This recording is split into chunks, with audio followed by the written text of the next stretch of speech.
पहलगाम आतंकी हमले के बाद भारत सरकार ने पाकिस्तान के खिलाफ कई बड़े फैसले लिए हैं, जिसके जवाब में पाकिस्तान भी एक के बाद एक कदम उठा रहा है। इसमें एक बड़ा फैसला पाकिस्तान की तरफ से जो लिया गया है वो ऐतिहासिक शिमला समझौते को स्थगित करने को लेकर सामने आ रहा है। ये शिमला समझौता आखिर है क्या, इस रिपोर्ट के जरिए आपको दिखाते हैं।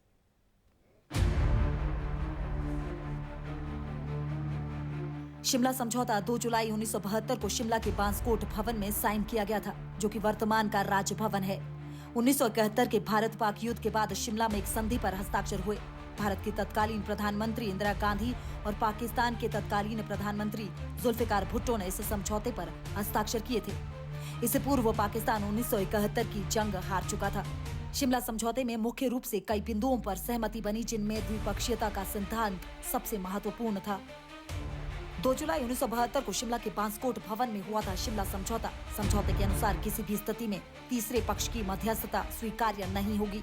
दोनों देशों के बीच हिंसा या सैन्य बल के प्रयोग पर भी प्रतिबंध लगाया गया था। 1971 के युद्ध के बाद नियंत्रण रेखा की पुनर्स्थापना निर्धारित की गई। ये वही नियंत्रण रेखा है जो आज भी दोनों देशों के बीच सीमाओं को परिभाषित करती है। इसके अलावा युद्ध बंदियों और कब्जाई जमीन वापसी पर भी सहमति बनी। समझौते के बाद भारत द्वारा 93,000 युद्ध बंदियों को बिना किसी अतिरिक्त शर्त के रिहा किया गया था।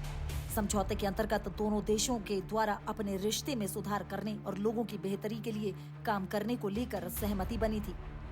बावजूद इसके 1984 में भारत और पाक के बीच फिर से सीमित जंग हुई, जिसमें भारत ने सियाचिन ग्लेशियर को वापस अपने कब्जे में लिया। ये लड़ाई यही नहीं थमी। 1999 में एक बार फिर पाकिस्तान और भारत आमने सामने थे और पाकिस्तान सेना को एक बार फिर मुंह की खानी पड़ी। कुल मिलाकर भारत पाक के रिश्ते पर शिमला समझौते का कोई विशेष प्रभाव नहीं पड़ा। पाकिस्तान ने भारत को एक खोखला आश्वासन देकर बार बार शिमला संधि को तोड़ने का काम किया है।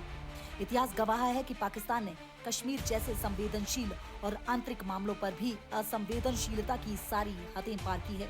और आज पहलगाम में आतंकी हमले के बाद भारत और सिंधु जल समझौते पर लिए गए फैसले पर पाकिस्तान का रवैया एक बार फिर विश्व मंच पर सभी के सामने है। Bureau report, DD news, Shimla.